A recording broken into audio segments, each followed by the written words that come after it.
Muhammad Rasulullah, Pak Kapolrestabes yang saya hormati, Pak Dandi.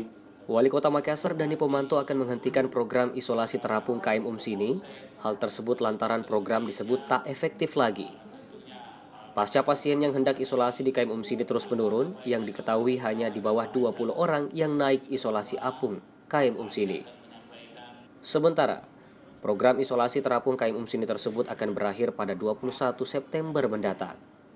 Wali Kota Makassar Dani Pomanto menyebutkan, isolasi terapung ini diakuinya telah berhasil menurunkan bor hingga 2,5%. Maka dari itu tidak efektif lagi untuk diperpanjang dan tidak menerima lagi masa perawatan.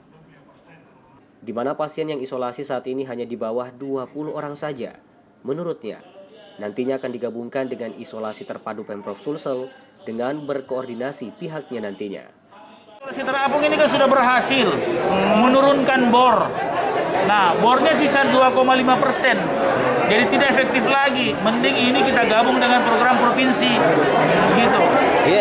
Iya, artinya kedepannya kalau ada yang mau saya akan laporan ke Pak Gubernur untuk ikut di program provinsi saja. Terakhir tercatat berapa pasien baru? Tadi kemarin itu 20 tapi tadi ada turun lebih 10 kalau tidak salah tadi turun, berarti di bawah 19 orang, di bawah 20 orang. Jadi tidak menerima lagi ya Pak? Tidak Mi, mulai ini hari tidak menerima.